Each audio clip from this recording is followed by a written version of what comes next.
Quelques mots pour vous présenter la mission Marie, Mère des Prêtres. Née en 2013, la mission Marie, Mère des Prêtres veut soutenir les prêtres et les séminaristes dans leur marche vers la sainteté selon une double modalité.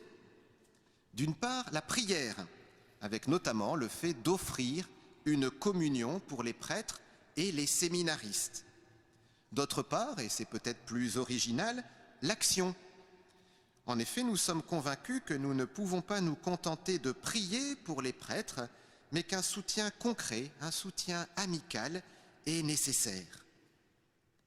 Un texte de l'Évangile qui nous inspire est Saint Jean au chapitre 19. Marie qui reçoit l'apôtre Jean, prêtre, comme fils. Elle devient ainsi la mère de tous les prêtres. Les membres de la mission Marie, Mère des Prêtres, sont environ 250 dans plus de 18 pays, principalement en France, mais aussi en Belgique, en Pologne, au Canada et dans plusieurs pays d'Afrique.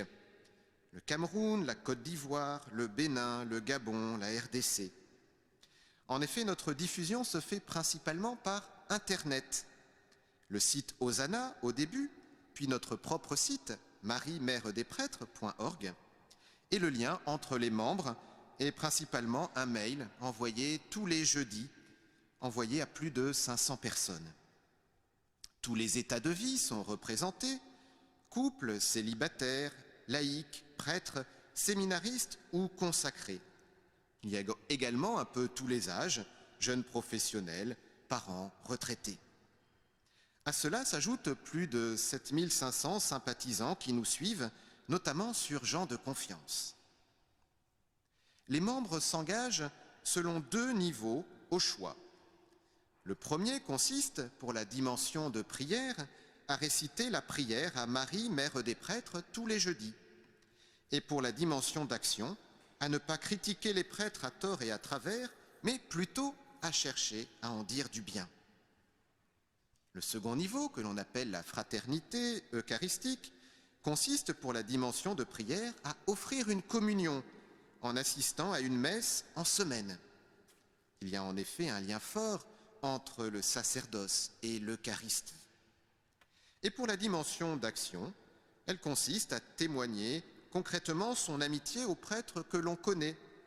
Par exemple, ça peut être tout simplement prendre le temps de dire un mot gentil à la sortie de la messe, de passer un coup de fil ou d'envoyer un message pour le jeudi saint ou un anniversaire d'ordination. Ça peut être inviter à déjeuner ou préparer un repas, demander des choses spirituelles comme se confesser. Chacun suit l'inspiration de l'Esprit Saint. En résumé, la mission Marie, Mère des Prêtres, prier et agir pour les prêtres et les séminaristes.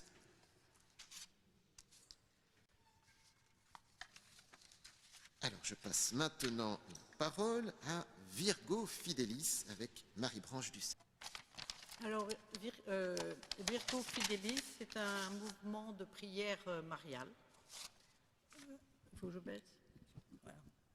Donc, de prière mariale pour les prêtres, qui existe depuis très longtemps, puisqu'il est né sous l'initiative du bienheureux Monseigneur Vladimir Guica, et d'une laïque qui s'appelait Yvonne Estienne.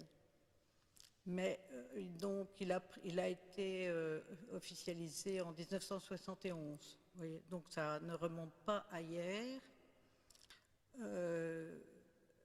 Alors il repose sur trois points principaux que sont la prière, l'offrande et l'espérance. C'est un mouvement avant tout spirituel, même si on rejoint ce que disait le Père Coudroy. Voilà, c'est-à-dire que les membres sont persuadés que la prière et l'offrande de leur souffrance et de leur vie sont spirituellement efficaces pour aider les prêtres dans leurs difficultés, leurs tentations, leur charge de travail, les attaques qui les visent, soit donc sur leur chemin de sainteté. Donc, si vous voulez, nous avons nous avons des personnes souffrantes qui unissent leur souffrance à celle du Christ et pour les prêtres. Voilà. Alors, l'autre particularité, c'est que le mouvement est réparti, est réparti en petits groupes. C'est-à-dire que les gens, un peu dans toute la France, il y a quelques groupes, pas partout malheureusement, mais il y en a quand même un certain nombre, qui prient ensemble, qui approfondissent leur propre chemin aussi, et le sacerdoce, et quelquefois avec un aumônier local, et vivent entre eux la fraternité. Voilà, le fait d'être en groupe est une des caractéristiques principales du mouvement. Voilà, si je suis là ce matin, s'il y en a qui veulent me parler, il n'y a pas de souci. Vous avez un tout petit dépliant là-bas. Nous avons en particulier un groupe sur Paris. Alors un groupe, mais qui est le matin, le deuxième jeudi de chaque semaine à 11h30 au foyer Jérôme Lejeune, 4 rue Tessier, dans le 15e. Voilà. Merci beaucoup. Alors, nous allons entendre maintenant la présentation du foyer marial par le père Martin de la Roncière. Je signale tout d'abord que nous avons une prière du foyer marial, une très belle prière adressée à Notre-Dame du sacerdoce pour les prêtres et pour les vocations sacerdotales. Vous pouvez vous servir sur la petite table dans l'entrée. De même pour ceux qui désireraient avoir quelque chose d'écrit et sur notre mouvement, vous avez des brochures comme ceci disponibles également sur la table dans l'entrée. N'hésitez pas à vous servir.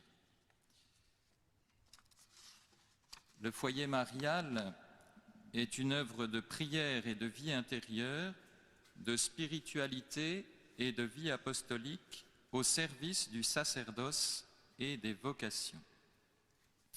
Il a été suscité en 1970 dans le contexte de la crise d'identité de nombreux prêtres au lendemain du Concile Vatican II par un religieux de Saint-Vincent de Paul, le père Alphonse Balastrier, décédé en 1999, en collaboration avec une mère de famille, Madame Odile Cordonnier, décédée en 1994. Et je trouve intéressant de souligner cette coopération qu'on retrouve dans d'autres mouvements entre un prêtre et des laïcs, des femmes, de pieuses et saintes femmes. Depuis la mort du père Balastrier, le foyer marial est placé sous le patronage juridique de la congrégation à laquelle j'appartiens, à savoir la congrégation de Saint-Victor de l'ordre des chanoines réguliers de Saint-Augustin. Le foyer marial a son siège à Joinville-le-Pont, dans le diocèse de Créteil. Ses principaux objectifs sont de faire connaître et aimer le Christ comme souverain prêtre et la Vierge Marie comme coopératrice de son œuvre sacerdotale. Également d'aider les fidèles laïcs à vivre leur sacerdoce baptismal en communion spirituelle avec les prêtres, dans la ligne de l'enseignement du Concile Vatican II qui a remis en lumière le sacerdoce commun des baptisés. Et un troisième objectif essentiel, commun à tous nos mouvements, prier et faire prier pour les prêtres et pour les vocations sacerdotales. Les moyens privilégiés pour cela sont des veillées eucharistiques et mariales mensuelles, ainsi qu'un bulletin de liaison trimestriel qui était trimestriel jusqu'en 2016 et qui depuis lors est semestriel. Une parole du Concile Vatican II est particulièrement éclairante et source d'inspiration pour nous. les laïcs doivent être conscients de leurs devoirs envers les prêtres et les aider autant que possible par la prière et par l'action. Concrètement, en France, le foyer marial s'est bien développé durant les années 70 et 80, jusqu'à compter plusieurs centaines de personnes. Je n'ai pas de statistiques précises, mais c'était vraiment de l'ordre de plusieurs centaines, avec même à un moment donné, pour vous donner une idée, 4 prêtres qui étaient au service du mouvement pratiquement à plein temps.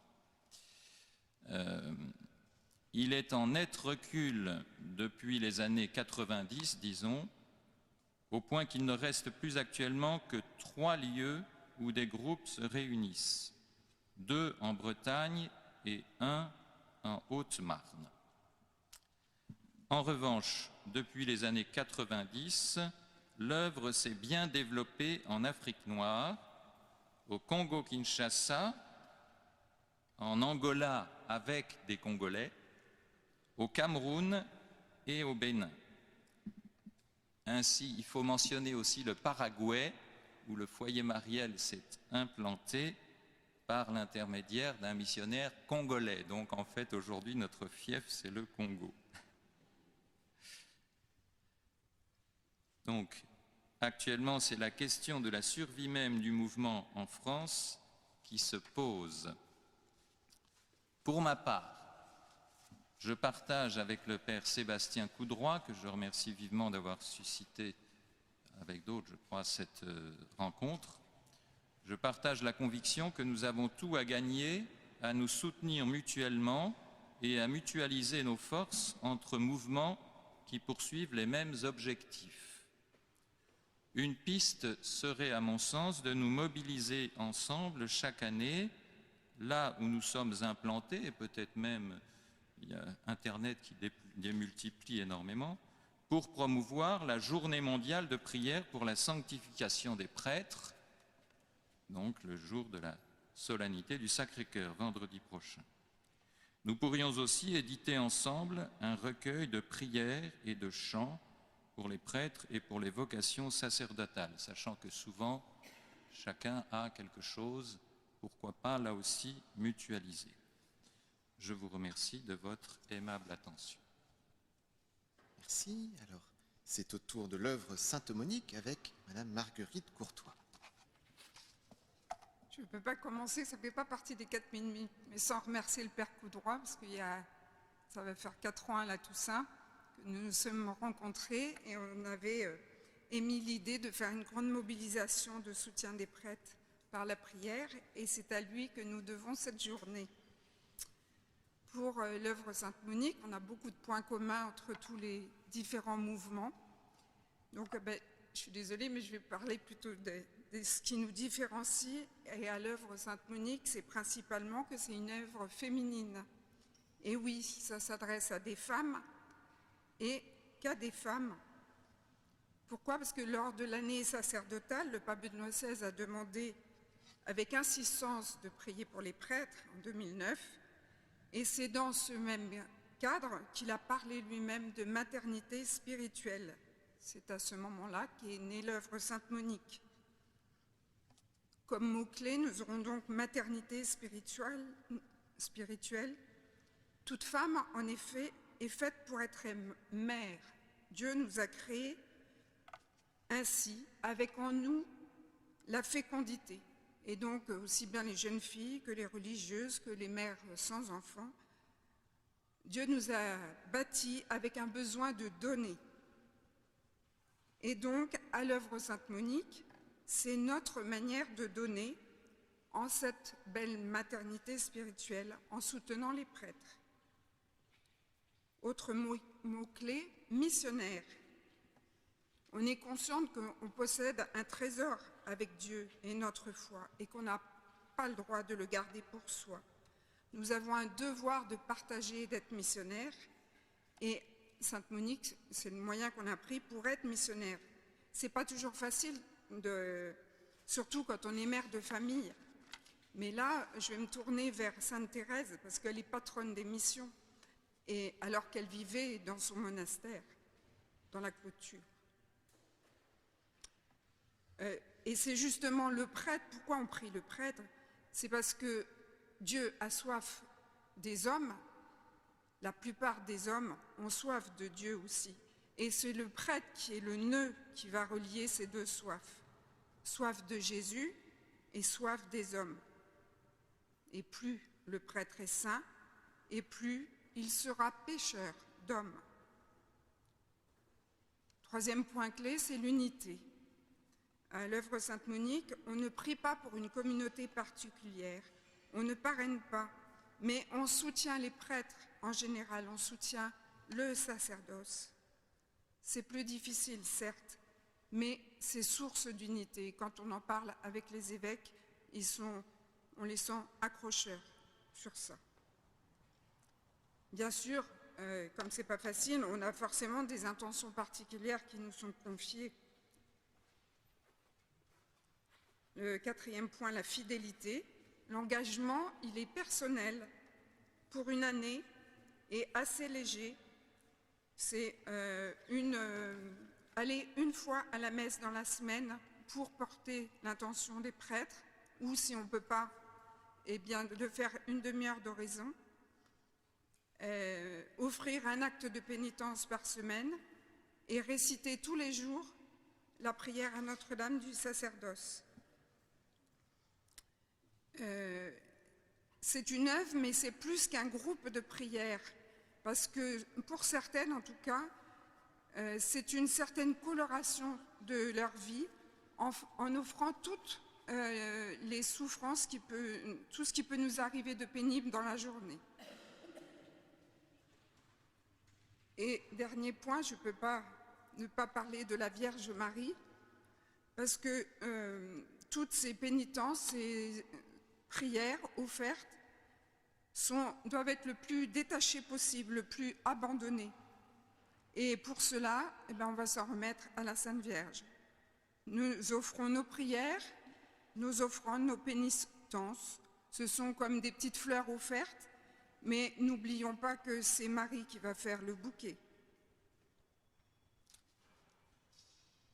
En conclusion, je dirais, c'est le Père qui nous soutient spirituellement, l'abbé Keila, qui disait, à propos du Stabat Mater, il reprenait cette phrase, « Plus vous vous tiendrez là, les bras levés, plus le Seigneur, par les prêtres que vous portez, fera naître des âmes à sa vie. »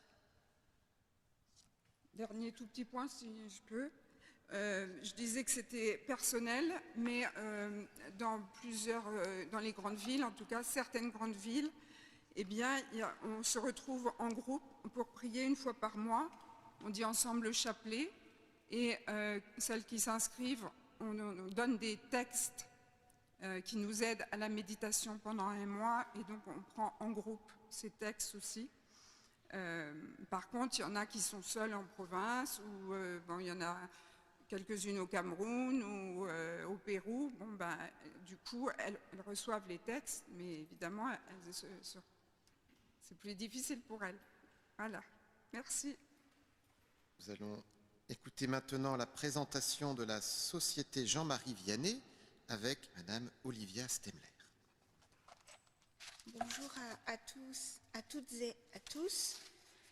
Alors, la Société Jean-Marie Vianney se différencie un petit peu des différents mouvements déjà présentés parce que c'est essentiellement une société de prêtres. Elle a été fondée par Monseigneur Guy-Marie Bagnard, évêque à l'époque de Belley-Ars, le 18 avril 1990, et l'intuition de Monseigneur Bagnard était qu'il fallait faire quelque chose pour aider les prêtres diocésains. Donc la Société Jean-Marie Vianney se propose de rassembler des prêtres diocésains pour favoriser leur esprit apostolique à travers une forte vie intérieure qui est alimentée à la source des sacrements, de l'étude de la parole de Dieu, et qui est caractérisée par une la constitution, quand c'est possible, de petites fraternités de vie commune. Donc, ces petites fraternités implantées dans des diocèses de 2, 3 ou 4 prêtres qui partagent la mission ensemble, la vie commune, qui prient ensemble et qui ont une exigence de vie fraternelle et de correction fraternelle. Voilà, il y a actuellement 79 prêtres de la société engagés définitivement ou temporairement dans la société Jean-Marie Vianney. Voilà. Et les laïcs, dans tout ça, parallèlement à ces constitutions de fraternité de prêtres et de la société Jean-Marie Vianney, Monseigneur Bagnard a voulu y associer les laïcs. Alors, qu'est-ce qu'être laïque associé de la société Jean-Marie Vianney?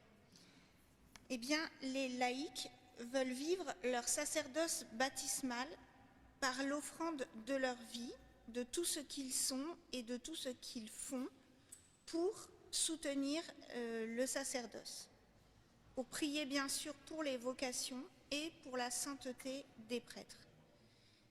Les laïcs se regroupent parfois aussi en petites fraternités de laïcs pour prier une fois par mois ou assister ensemble à la messe. Et là où c'est possible, ils se retrouvent autour des petites fraternités de prêtres pour partager ensemble des moments de formation, de retraite, de prière, et ainsi développer un véritable soutien mutuel.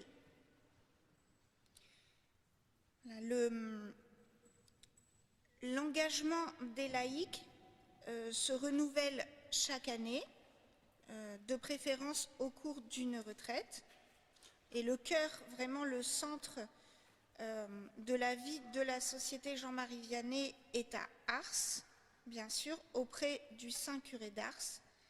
C'est vraiment à la source de la sainteté et de la vie de Saint Jean-Marie Vianney, saint patron des prêtres, que nous puisons ces engagements.